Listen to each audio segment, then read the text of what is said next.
જય શ્રી કૃષ્ણ. એસએસસી ક્લાસીસના રાજપૂત આયુષના સૌ વિદ્યાર્થી મિત્રોને નમસ્કાર. મિત્રો, આ એક નાનકડો ઇન્ટ્રો વિડીયો છે જે લેક્ચર સ્ટાર્ટ થવા પહેલાં 2 મિનિટનો ચાલશે, એના પછી લેક્ચર સ્ટાર્ટ થશે, બરાબર. અને સૌથી પહેલાં મેં વાત કરી દેમ તો મારું નામ આયુષ રાજપૂત અને આપણા ક્લાસીસનું નામ છે SACC, જેનું ફૂલ ફોર્મ છે સ્ટુડન્ટ અચીવ કોમર્સ ક્લાસીસ, બરાબર. અહીંયા સાઇટ પર તમને મારો મોબાઈલ નંબર દેખાશે. જો તમને કોઈ પણ સબ્જેક્ટમાં ડાઉટ હોય 11, 12 કોમર્સ, BCom, MCom, બરાબર, તમે એના પર મેસેજ કરીને પૂછી શકે. પછી એની નીચે મારા યુટ્યુબનું ચેનલ દેખાશે અને એ યુટ્યુબના ચેનલ પર તમને 11, 12ના તો થોડાક ઓછા મળશે, પણ BCom, MComના પૂરેપૂરા વિડીયો મળશે તમને. અને એની અંદર વિડીયોની અંદર કોમેન્ટ કરજો જો કંઈ બી નહીં ખબર પડે તો, બરાબર. આ બાજુ મારા ઉપર દેખાશે મારું પર્સનલ ઇન્સ્ટાગ્રામ અકાઉન્ટ હશે, એની નીચે આપણા ક્લાસીસનું ઇન્સ્ટાગ્રામ અકાઉન્ટ હશે અને એની નીચે એક ઇન્સ્ટાગ્રામનું અલગથી અકાઉન્ટ બનાવ્યું છે જેની અંદર 11, 12 પ્રથમ પરીક્ષા અને દ્વિતીય પરીક્ષાના તમને પેપર મળી જશે, બરાબર. અને એકદમ લાસ્ટમાં તમને દેખાશે ટેલિગ્રામનું ચેનલ છે. ટેલિગ્રામના ચેનલની અંદર 12th બોર્ડના અને BCom, MComના યુનિવર્સિટીના બધા પેપર મૂકેલા છે, બરાબર. અને એ પેપર શોધવા માટે મારા MComની અંદર સાથે ભણતી એક છોકરી હતી, પ્રિયા, જેણે હેલ્પ કરી છે, તો એ બધું ક્રેડિટ એને જ જાય છે, બરાબર. અને સ્પેશિયલી વાત કરી દેમ તો આપણા ક્લાસના અત્યાર સુધી કોઈ પેઇડ કોર્સ એટલે કે જે તમે પૈસાથી ખરીદીને ભણી શકે તેવા કોઈ કોર્સ નથી અને આપણા ટ્યુશન ક્લાસીસનું કોઈ અત્યાર સુધી એપ્લિકેશન નથી, બરાબર, જે ટૂંક સમયમાં ડેવલપ થશે, બરાબર. કંઈ બી ડાઉટ હોય એની ટાઈમ તમે પૂછી શકે અને આ જેટલી વસ્તુ દેખાય એ બધી વસ્તુ હું હેન્ડલ એકલો જ કરું છું. એટલે કદાચ શક્યતા એવી કે તમારા મેસેજના રિપ્લાય આપવામાં કે કોમેન્ટના રિપ્લાય આપવામાં થોડો ટાઈમ લાગી જાય, તો થોડુંક વેઇટ કરજો અને આપણે વિડીયો સ્ટાર્ટ કરીએ, બરાબર. Thank you. અહીંયા લખતો છે આ દાખલો નંબર 19 તમારા માટે મોસ્ટ IMP, એટલે આખો દાખલો બતાવતો છે. ચાલો જોજો દાખલો. શ્રી પાર્થ 4 મકાન મિલકતોના માલિક છે. એટલે પાર્થ પાસે ટોટલ 4 મકાન છે અને તમામ મિલકતોનો અંગત રહેઠાણ માટે જ ઉપયોગ કરે છે. એટલે 4 અંગત માટે જ ઉપયોગ કરે. મેં તમને શું કીધેલો કાયદો? મેક્સિમમ કેટલા અંગત માટે વપરાશ કરી શકે? 2. એમ તો માણસ પર ડિપેન્ડ કરે. મેં 6 મકાન બી મારા પોતાને રહેવા માટે રાખું, પણ ગવર્મેન્ટ એ નહીં માને. ગવર્મેન્ટ શું માને? ખાલી 2 મકાન જ તમને મળશે પોતાના રહેવા માટે, બાકી બધા પર જે ઇન્કમ થતી હશે ને તે ઇન્કમ પ્રમાણે લેશું. ધારો કે જો અહીંયા મેં એમ કેમ A, B, C અને D આ 4 મકાન છે મારી પાસે. હવે A, B, C અને D ની અંદર મેં એમ કેમ મેં 4માં રહેતો છે, પછી ખાનગી રીતે 4ને ભાડે આપીને ઇન્કમ બી કમાતો હું, આવું બી કરી શકું મેં. હા ને, મેં અત્યારે એમ કીધું છે આ 4 ભાડે પોતે રહેતો છે. ગવર્મેન્ટ એમ કે કંઈ વાંધો નહીં, પણ તો બી તમારે મેક્સિમમ કેટલા પર પોતે રહી શકે? ખાલી 2 મકાન પર. તો ગવર્મેન્ટ તમારી આ બધાની ટેક્સ ગણે, મતલબ કે 4નું ટેક્સ ગણશે. ધારો કે આ 10,000 આવ્યું, આ 20,000 આવ્યું, આ 30,000 ને આ 40,000. પછી છે ને ગવર્મેન્ટ તમને ચોઈસ આપે કે તમે આ 4માંથી કયું પોતે રહેવા માટે રાખવા માંગે અને કયું ભાડા માટે રાખવા માંગે. તો આપણે જો આપણા મકાન હોય તો આપણે શું નક્કી કરીએ? જેમાં મારી ઇન્કમ ઓછી આવતી છે તે જ મેં આપા ભાડે માટે, બાકી 2માં શું કરા? પોતે રહેવા. કેમ કે જો મેં આ ભાડેથી નક્કી કરી દે ને તો આના પર મારે વધારે ટેક્સ આપવા પડે. ક્લિયર ખબર પડે? બસ આ જ ગણતરી છે અહીંયા. હા ને, કેમ એવું આવશે? અને આ ગણતરી ક્યારે કરવાની? જ્યારે 2થી વધારે મકાન પોતે રહેવા માટે વાપરતો હોય ત્યારે, બરાબર. પાછું જો, શ્રી પાર્થ 4 મકાનના માલિક છે. અહીંયા સુધી નોર્મલ હતું. તમે અને તમામ મિલકતોનો અંગત રહેઠાણ માટે જ ઉપયોગ કરે છે. 4નો પોતે જ વાપરતો છે એટલે એ ચાલે નહીં. મેક્સિમમ ખાલી 2 જ વાપરી શકે, 2થી વધારે નહીં વાપરી શકે. આ મકાનોને લગતી વિગતો નીચે પ્રમાણે છે. આવકવેરાના હેતુ માટે બધા વિકલ્પોનો વિચાર કરી કયા 2 મકાનો અંગત રહેઠાણના મકાનો તરીકે પસંદ કરવા જોઈએ કે જે તમને ફાયદાકારક હોય તે નક્કી કરો. જો અહીંયા સવાલ બદલી નાખે અને એમ કહે કે સરકારને ફાયદાકારક હોય તો આપણે જે A, B નક્કી કરેલા ને તેની જગ્યાએ ક્યાં નક્કી કરવા પડે? C, D, બરાબર. અહીંયા આપણને ફાયદાકારક હોય એટલે આપણે જેના પર ઓછું ટેક્સ આપવા પડે તે આપણા માટે ફાયદાકારક. 4 મકાન છે ટોટલ. એની અંદર દિલ્હી રેન્ટ કંટ્રોલ એક્ટ હેઠળ સ્ટાન્ડર્ડ રેન્ટ એમ કરીને બધી વસ્તુ આપી છે, બરાબર. તો આવા કન્ડિશનમાં તમારે દાખલો કેવી રીતના ગણવાનો તે જો. પહેલાં છે ને 4 મકાનને તમારે અંગત વપરાશ તરીકે નક્કી કરીને એનું પર ટેક્સ ગણી કાઢવાનું, કેટલું ટેક્સ આવશે તે, મતલબ કે કર આવશે તે. એના પછી 4ને ભાડે આપેલું છે તેવી રીતના નક્કી કરી દેવાનું. એ બંને ગણતરી થઈ જાય ને પછી કમ્પેર કરવાનું. એટલે ધારો કે મેં પહેલું મકાન પોતે રેમ, બીજું ભાડા પર આપું, ત્રીજું પોતે રેમ ને ચોથું ભાડા પર આપું. આવા જેટલા બી ઓપ્શન હોય ને એ બધા ઓપ્શન સિલેક્ટ કરીને નક્કી કરવાનું કે કયામાં તમને વધારે બેનિફિટ થાય. તો તે આપણે કેવી રીતના કરશું તે બતાવું, પણ સૌથી પહેલાં યાદ રાખો, જો 2થી વધારે મકાન સ્વ વપરાશ માટે વાપરતા હોય તો તે સરકાર પ્રમાણે ચાલે નહીં. 2થી વધારે જેટલા બી મકાન હોય તેના પર તમારે ટેક્સ આપવા પડે, ભલે તમે એમાં રહેતા હોય તો બી એનાથી સરકારને કંઈ ફરક પડે નહીં. બરાબર. ચાલો, એવા ટાઈમે તમારે શું કરવાનું?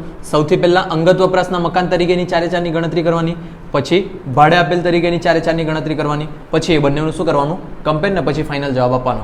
14 માર્ક્સમાં દાખલો પૂછાય તો આવો જ દાખલો પૂછાય. બરાબર. આ જ પૂછાય એવું નહીં, કેમ આવો જ પૂછાય. બરાબર. તો નમૂનાની વાત કરીએ. આ જે સેકન્ડ વાળું છે તેની અંદર મેં નમૂનો બાકી રાખ્યો છે. પહેલાં સ્ટેપ 1 અપેક્ષિત ભાડું. એની અંદર કે 1 મ્યુનિસિપલ આકારણી મુજબનું વાર્ષિક મૂલ્ય, કાઉન્સમાં શું લખીએ આપણે? એ. નંબર 2 વાજબી ભાડું, કાઉન્સમાં શું લખીએ આપણે? બી. પછી એ અને બી પૈકી જે વધુ હોય તે, કાઉન્સમાં શું લખીએ આપણે? સી. પછી નંબર 3 સ્ટાન્ડર્ડ રેન્ટ, કાઉન્સમાં શું લખીએ આપણે? ડી. પછી સી અને ડી પૈકી જે ઓછું હોય તે. આ તમારે સ્ટેપ 1નો જવાબ આવી જાય. બરાબર ને? એમાં વધારે ટાઈમ નહીં બગાડીએ. પછી સ્ટેપ 2ની અંદર ખરેખર મળેલ અથવા મળવાપાત્ર ભાડું. એની અંદર ખરેખર વાર્ષિક ભાડું, એમાંથી 2 વસ્તુ બાદ થાય. નંબર 1 ભાડુઆતની સગવડના ખર્ચા. નંબર 2 વસૂલ નહીં થઈ શકે તેવું ભાડું, વસૂલ નહીં થઈ શકે તેવું ભાડું. ચાલો, એના પછી એક લીટી છોડવાની કે આ જ જવાબને ફાઇનલ. ચાલો, આન્સર તમારો સેકન્ડ સ્ટેપનો. સ્ટેપ 3 ગ્રોસ વાર્ષિક મૂલ્ય. એના માટે સ્ટેપ 1 ને 2 પૈકી જે વધુ હોય તે, એમાંથી બાદ થાય વેકેન્સી ભાડું. બરાબર. પછી એક લીટી છોડવાનું અને પછી બાદ થાય સ્થાનિક વેરા, તે બી કોના? માલિકે ચૂકવેલા હોય તે જ, અને ચૂકવવાના બાકી લખાય નહીં. આ જે આવે તે કયું? ચોખ્ખું વાર્ષિક મૂલ્ય. બરાબર ને? આ ચોખ્ખું વાર્ષિક મૂલ્ય, તે મેં આ બાજુ લખું. ચોખ્ખું વાર્ષિક મૂલ્ય. પછી એનામાંથી બાદ કરવાની કપાત, ખાસ કપાત. એક ખાસ કપાતમાં તમારા 2 પ્રકારની આવે. એક સ્ટાન્ડર્ડ રકમ નહીં કે સ્ટાન્ડર્ડ કપાત કહીને 30%. પછી બીજું લોન પર વ્યાજ. અને પછી જે ફાઇનલ જવાબ આવી જાય તે તમારી કઈ? કરપાત્ર આવક. અને આમાં 2 પ્રકારની આવે, મૂડીકૃત અને બીજું પાછલા વર્ષનું વ્યાજ. ચાલો, અહીંયા કયું લખવાનું સુધારવાનું હતું? સ્ટાન્ડર્ડ કપાત 30%. હવે જો પહેલાં આ કેમ બતાવ્યું?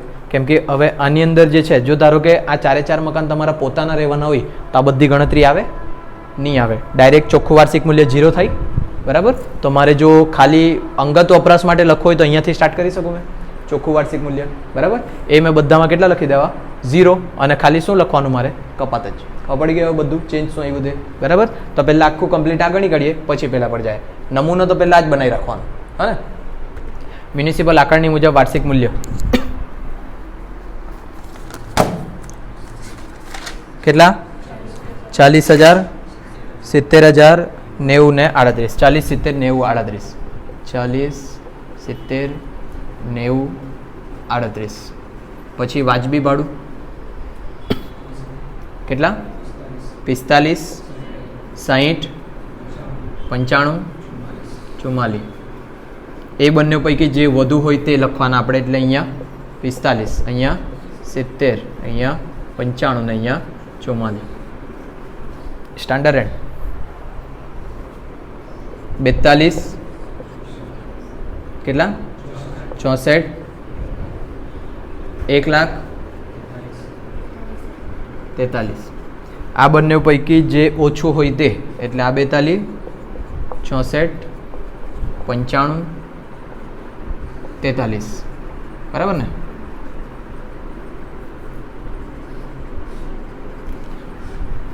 પછી ખરેખર વાર્ષિક ભાડું. ખરેખર વાર્ષિક ભાડું નહીં મળે. નથી ને? પાછું એકવાર હરખું જોઈ લેજો. નથી છે નહીં મળે. જો એ નહીં મળે તો આ બધું બી નહીં જવાય. ભાડુઆતની સગવડના ખર્ચા બી નહીં હશે ને આ વસૂલ નહીં થશે કે તેવું ભાડું બી નહીં હશે. એટલે સેકન્ડ સ્ટેપમાં ડેશ. ક્લિયર આટલું બધાને? અને પણ એક વખત છે ને પેપરમાં ધ્યાનથી જોવાનું, આમથું જેમ મધ્યરિયા મારી નહીં મૂકવાનું, કદાચ આપેલું બી હોય, અત્યારે તો નહીં મળે. પછી સ્ટેપ 1 ને 2 પૈકી જે વધુ હોય તે, એટલે આ સ્ટેપ 1 ને આ સ્ટેપ 2 એમાંથી આપણે લખીએ જે વધુવાળો, એટલે 42, 64, 95 અને 43. ખબર પડે આટલે સુધી? વેકેન્સી પડું. વેકેન્સી એટલે કોઈ વખત મકાન ખાલી વાલી રહ્યું કે નહીં મળે ને ઊભી કોઈ જગ્યા. જો એમ જોવા જાય તો આ નહીં મળે ને તો વેકેન્સી બી નહીં જોવે, હા ને, કેમ કે એ બધું હરકું હરકું જ જેવું છે. ચાલો એના પછી સ્થાનિક વેરા છે કે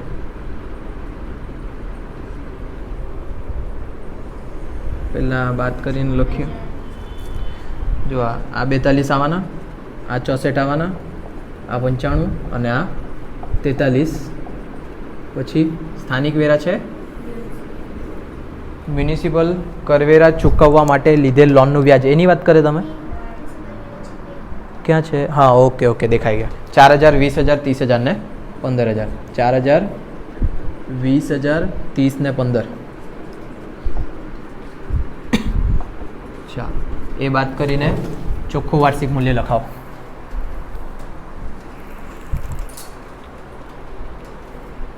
$38. હા થાય કે નહીં થાય તમારથી? ચોથા નંબરમાં 28000, બીજામાં અને પહેલામાં 38, ત્રીજામાં 65. ક્લિયર આટલે સુધી બધાને? હવે મેઇન જે છે આટલે સુધી છે ને તમે એમ બી કોઈ બી દાખલો ગણી કાઢે, બરાબર, કેમ કે ગમે તેટલું આમાં ભારી પૂછે આ બધું તો આવડી જ જાય તમને. મેઇન છે પેલું લોનનું વ્યાજ. એ લોનનું વ્યાજ જો સમજ પડી જાય ને પાછું દર દાખલામાં કંઈ ને કંઈ મેથી મારી જ મૂકતે એ લોકો. સ્ટાર્ટિંગથી વાંચીએ. દિલ્હી રેન્ટ કંટ્રોલ એક્ટ હેઠળ સ્ટાન્ડર્ડ રેન્ટ, વાજબી ભાડું, મ્યુનિસિપલ આકારણી મુજબનું વાર્ષિક મૂલ્ય, મ્યુનિસિપલ વેરા, જમીનનું ભાડું કોઈ જગ્યાએ વપરાયું નહીં, કાં લખવાનું? નહીં લખાય. જમીન મહેસૂલ લખાય? નહીં લખાય. એના નીચે જો મ્યુનિસિપલ કરવેરા ચૂકવવા માટે લીધેલ લોનનું વ્યાજ.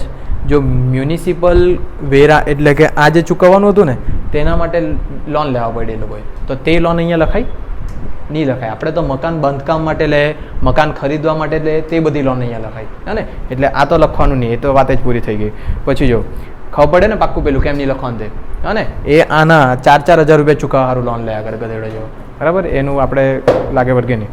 નેક્સ્ટ જો ખરીદી અને બાંધકામ માટે લીધેલા લોનનું પાછલા વર્ષ કાઉન્સમાં 2021-22માં ચૂકવેલ વ્યાજ. પાછલું વર્ષ આપણે ઉપર આકારણી વર્ષ એવું નહીં લખ્યું છે બી નહીં, કોઈ જગ્યાએ આકારણી વર્ષ દેખાય નહીં મળે. જો આકારણી વર્ષની કોઈ સ્પષ્ટતા નહીં મળે તો આ બધું આપણું પાછલા વર્ષનું જ વ્યાજ સમજવા પડે આપણે. જો તારીખ 1/4/19ના રોજ લીધેલી લોન અંગે કાઉન્સમાં શું કીધેલું છે? માટે બાંધકામ માટે, ઓકે, ઉપર નીચે છે બાંધકામ માટે. પછી નંબર 2 મકાનની ખરીદી માટે લીધેલ લોન અંગે કાઉન્સમાં ખરીદી અને લોન મેળવ્યા તારીખ આપી છે કે? તારીખ તો આપેલી નહીં મળે. ખરીદી અને લીધેલ લોન અંગે, ચાલો કંઈ વાંધો નહીં. જે છે ને ડાયરેક્ટ વ્યાજ આપેલું છે, કોઈ ગણતરી નથી કરવાની, પણ પહેલું જો 1/4/19ના રોજ લીધેલ લોનનું વ્યાજ કાઉન્સમાં બાંધકામ માટે. બાંધકામ માટેની લોન હોય તો મેક્સિમમ કેટલું હોય? 30000, બરાબર. 30થી વધારે છે પેલી નહીં મળે, એટલે આપણે 10 લખી શકીએ ડાયરેક્ટ, બરાબર. તે જ મેઇન વસ્તુ છે. પણ અહીંયા તમારે અલગથી બતાવવા પડે. કયું? બાંધકામ. મકાન નંબર 1માં કેટલા? 10000, બરાબર. આ 30% કાઢવાના રહી ગયા બધાના. 30% કાઢો ફટાફટ. 11400, 13200, 19500,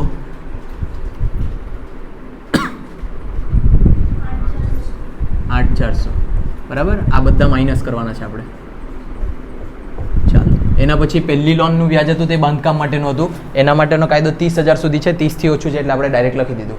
એના પછી જે છે મકાનની ખરીદી માટે લીધેલી લોન. જો ખરીદી માટે લોન લીધેલી હોય તો તેના વ્યાજ માટે કોઈ એવી લિમિટ નહીં મળે, બરાબર. હવે એ લિમિટ નહીં મળે, તારીખ નહીં આપેલી, એટલે જે આ છે તે પાછલા વર્ષનું સમજીને આપણે એન્ટ્રી આપવા પડે. 80000, 70000 ને 1 લાખ. એટલે આ લોનના વ્યાજમાં લખી દે 80000, 70000 ને 1 લાખ. ચાલો પ્લસ માઇનસ કરો કેટલા આવે? પહેલું 16600, માઇનસમાં.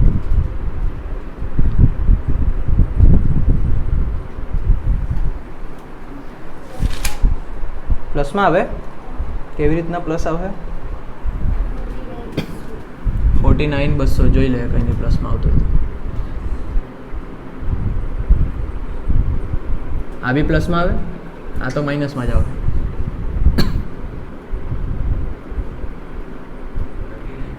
$39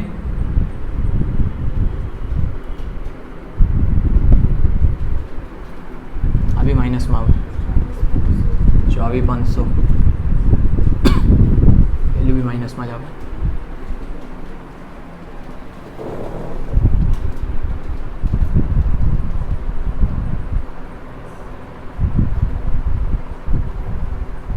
કેટલા?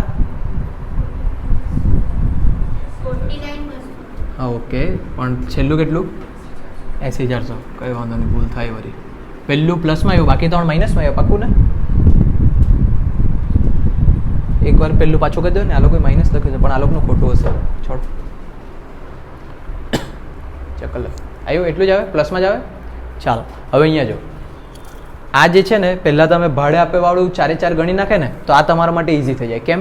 જો સ્વ વપરાશ માટે હોય તો ઉપર જોજો ચોખ્ખું વાર્ષિક મૂલ્ય તો 0 જ આવવાનું બરાબર. જો ચોખ્ખું વાર્ષિક મૂલ્ય 0 હોય તો સ્ટાન્ડર્ડ કપાત લખી શકીએ આપણે? નહીં લખાય એ ડેશ થઈ ગયું. તો આ લોન પર વ્યાજ અલગથી પાછું વિચારવા નહીં પડે જે પહેલાં છે તે જ આવવાનું હા ને. એટલે ડાયરેક્ટ લખી શકે તમે અહીંયા પહેલાં લખી દે બાંધકામ. બાંધકામ માટે પહેલાંમાં 10,000 પછી સેકન્ડ આવશે 80,000 પછી 70,000 અને પછી 1,00,000. ક્લિયર આટલું બધાને? ચાલો એટલે આ -10,000 -80,000 -70,000 અને -1,00,000 આટલે સુધી તો બધાને આવડશે એવું મેં માનું બરાબર. હવે મેઇન વસ્તુ છે ને તમારે કમ્પેરિઝન કરવાનું કે કયું મકાન તમારા માટે બેસ્ટ રહેશે. તો મને એમ કહ્યું કે જો તમારા પાસે 4 મકાન હોય અને તમારે એમાંથી કોઈ બી 2 પોતા માટે રાખવાનું હોય અને કોઈ બી 2 ભાડેથી આપવાનું હોય. આપણે કોઈ બી એક પકડીએ. ધારો કે કોઈ બી 2 તમારે પોતા માટે રાખવાનું હોય તો કયા કયા ઓપ્શન બની શકે? મેં ધારો કે 4 મકાનને નંબર આપી દીધેલ છે 1 2 3 4. 1 ને 3 લખતા જાય 1 3 પછી અરે ઓપ્શન બોલવાનું છે ગધેડાઓ જલ્દી કરો. હા 1 4 પછી 2 4 પછી બસ આટલા જ ઓપ્શન છે તમારા પાસે જો તમારે 2 મકાન રાખવાના હોય તો? બોલ 3 4 1 2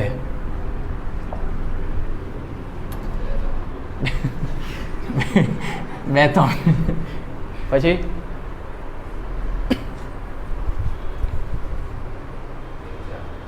1 4 આવી ગયું. જો સેકન્ડ નંબર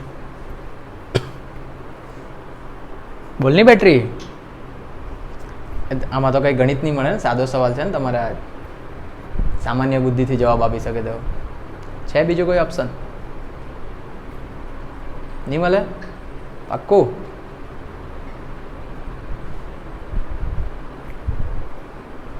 જો તમને યાદ હોય તો આ 4માંથી 2ની પસંદગી કરવાની છે કે નહીં? પસંદગી એટલે સી યાદ છે એવું કંઈક? હા કે ના? 4 મકાનમાંથી કેટલાની પસંદગી કરવાની? 2ની. પછી આ 4C2 હોય તો 4 × 3 છેદમાં 2 × 1 આવું કંઈ કરતા યાદ? કે સ્ટેટમાં યાદ નહીં મળે આવું? યાદ ને? તો આ પછી 2 દુ 4 3 દુ કેટલા?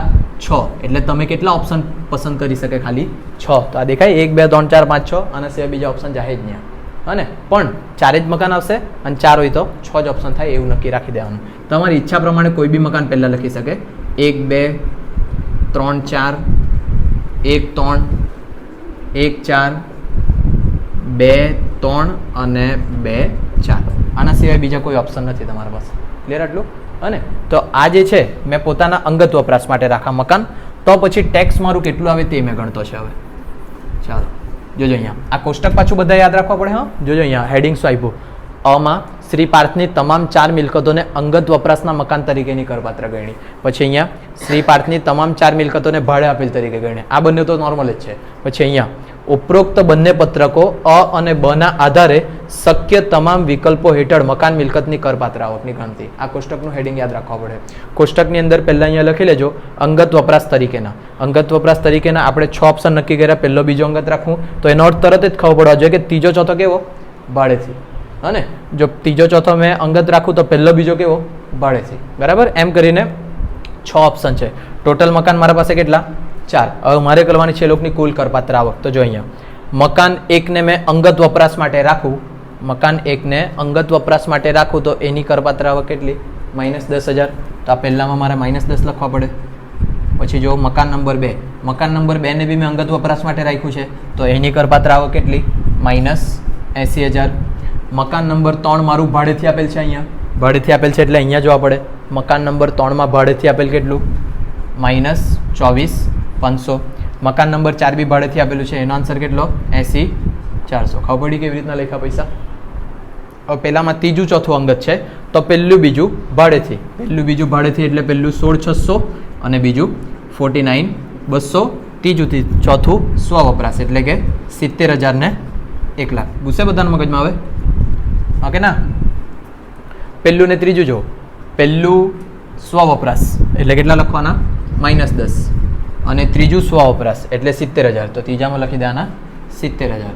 તો બાકીના બે ભાડેથી આપ્યા. મકાન નંબર 2 49,200 અને મકાન નંબર 4 80,400. ચાલો પછી પાછું મકાન નંબર 1 સ્વ વપરાશ 10,000, મકાન નંબર 4 સ્વ વપરાશ 1,00,000 બરાબર ને સ્વ વપરાશ, અને બાકીના બે ભાડે 49,200 અને 24,500. પડતી છે કે મેં એકલો જ ગણતો પડી જાય બધાને. ચાલો પછી પહેલામાં બીજું ને ત્રીજું મેં અંગત રાખા. બીજું ને ત્રીજું અંગત એટલે 80 ને 70 અને પહેલું ને ચોથું પેલું 16,600 અને 80,400. ચાલો છેલ્લું બીજું ને ચોથું સ્વ વપરાશ. બીજું એટલે 80,000 અને ચોથું એટલે 1,00,000. બાકીના બે ભાડેથી, પહેલું ભાડેથી આવે તો 16,600 અને ત્રીજું ભાડેથી આવે એટલે 24,500. હવે આનું પ્લસ માઇનસ જે થતું એ કરો, કેટલો આન્સર આવે તે જો. પહેલાં આ છોડો, એમ છોડો. એમ તમે કયા બે મકાન પોતે રાખતે ને કયા બે મકાન ભાડેથી આપતે? કયું પહેલું કયું 2,000 કે બીજું મકાન? બીજું ને ચોથું. બીજું પોતે રાખતે અને ચોથું પોતે રાખતે એવું કહેવાનું છે ભાવિનીનું. બધા સહેમત? બીજું ને ચોથું પોતે રાખતે તમે?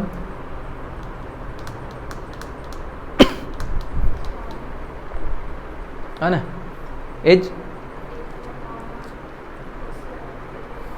1 ને 3 માં ઓછી આવક થતી છે એમ. ઓપ્શન તારું યાદ રાખજે, લાસ્ટમાં જોઈએ તો બધા એનાથી જ સહેમત થયા છે. મારા પ્લસ માઇનસ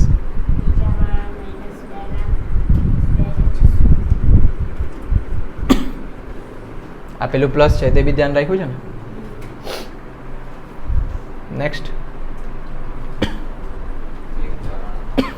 1,94,900 માઇનસ ને એક વેચી લેવો નહીં.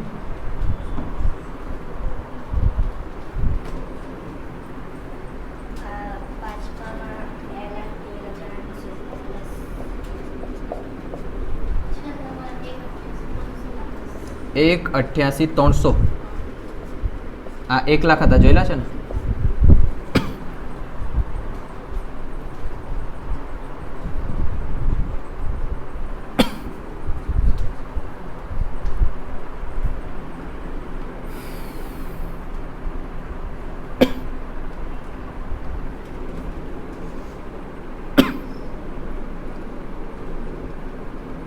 કેટલા?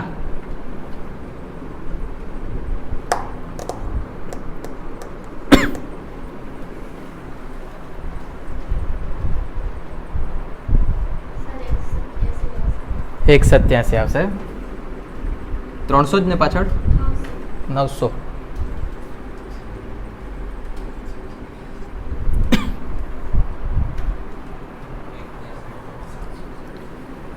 આમાં 1 700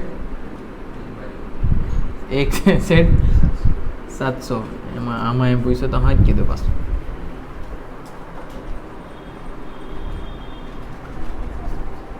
હે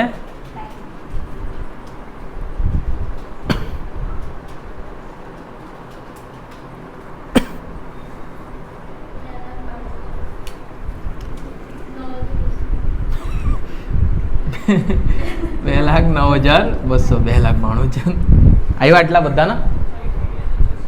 અરે રે 1,89,600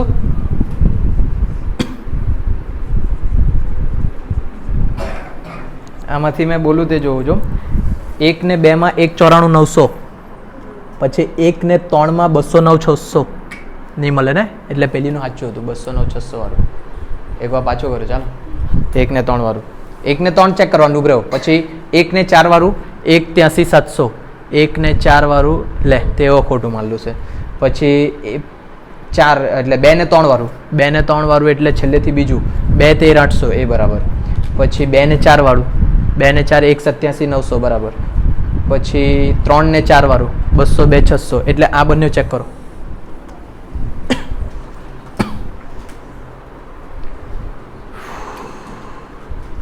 એટલું હેલ્લુમાં બોલ કરે જ તમે પાવીની. અને ઓડી નહીં રમી તું ઓડી નહીં રમી નહીં રમી કોઈ કલર જ નહીં લગાડ્યો હું કરીએ છીએ. હા બરાબર છે.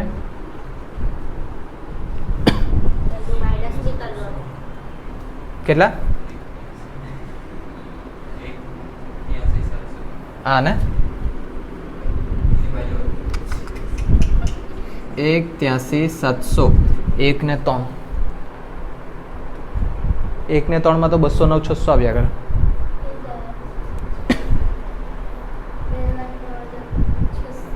2,09,600 આવશે. કેમ થાય તમારું? લાવ કેલ્સી બધા ફોનમાં કર્યા કરે સારા. હા તો આપણે પૂજા કરવા સારું મૂકી રાખેલી.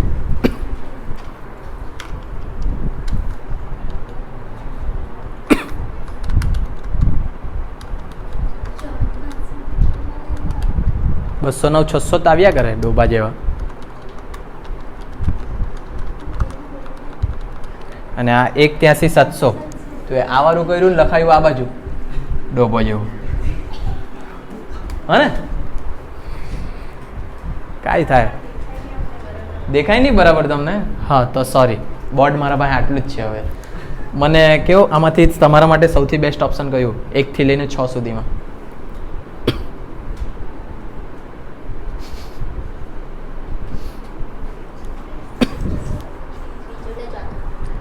કયું એમ 1 2 3 4 5 6 વાળું બોલું ને છેલ્લું? હે બીજું પાંચમું ઓપ્શન જ નહીં મળે ડો બીજું એક જ ઓપ્શન કહેવાનું કોઈ બી એક ઓપ્શન આમાંથી કયું? 4 1 2 3 4 1,83,700 કેમ કે સૌથી ઓછું એમાં જ છે. હા ને ગધેડા એ જો માઇનસમાં જાતું છે એનો અર્થ એવો થાય કે તમને બેનિફિટ વધારે મળતું છે. આમાં તમારે 16,600 પર ટેક્સ આપવાનું, આમાં ટેક્સ નહીં આપવાનું, ઉલટાકનું બેનિફિટ વધ્યા કરે તમારું માઇનસમાં આવ્યા કરે તો ખબર પડે અર્થ ખબર પડ્યા કરે. હવે અને તો જે માઇનસમાં સૌથી વધારે હશે ને તે તમારા માટે સૌથી બેસ્ટ. તો કયો? ત્રીજું. હા ને અરે ત્રીજું ક્યાંથી એટલું આપી દો છે પાંચમું એટલે અહીં લખવા પડે અહીં વિકલ્પ 5 સૌથી શ્રેષ્ઠ હોવાથી મકાન નંબર 2 અને 3 મકાન નંબર 2 અને 3 સ્વ વપરાશ માટે રાખીશું અને 1 અને 4 ભાડે આપીશું. અર્થ ખબર પડે? જેમ માઇનસમાં જતું જાય ને તેમ તમારા માટે બેનિફિટ વધતું જાય. તો તમે કયો વિકલ્પ સિલેક્ટ કરી લો? તો હા 2 ને 4 વિકલ્પ બીજો અને વિકલ્પ ચોથો એમ એ બે તમે પોતે રાખવાના હતા. જોઈ લો રાખી લેજો 2 ને 4 એટલે ખેલ થઈ જાય તમારો. એટલે તમે છે ને ઉપર જોઈ તો જો મકાન નંબર 1 ની અંદર જોજો, મકાન નંબર મેં 1 ને જો મેં ભાડેથી રાખું, સોરી પોતે વાપરું તો 10,000નું બેનિફિટ થતું છે મને, અને પેલી બાજુ 16,600નું નુકસાન થતું છે. એટલે એમ જો નિર્ણય લે ને તો તમે મકાન નંબર 1 ને પોતે જ વાપરતે, હા કે ના?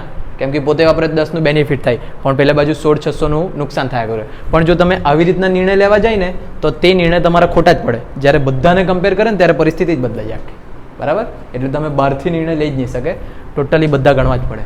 બીજો ગણવાના છે કે એવો જ છે? એ બી એટલો જ લાંબો, એ તમારે જાતે ગણવાનું, સેમ આવો જ છે. આનું નાનું આવે જ નહીં, પણ એમાં 3 જ મકાન છે. જો 3 જ મકાન હોય તો કેટલા ઓપ્શન થાય? 1 2, 2 3 અને 1 3. એના સિવાય બીજો કોઈ થાય નહીં થાય. એટલે એ 3 ઓપ્શન તમારે ઘેરથી આજે ગણવાનું. ને માર્ચ 23નો દાખલો છે અને મોસ્ટ ટાઈમ બી છે. આવા દાખલા પૂછાય જ એવું મને લાગે, બરાબર? આટલા બધા નાટક કર્યા તેમાંથી આજ પૂછાય.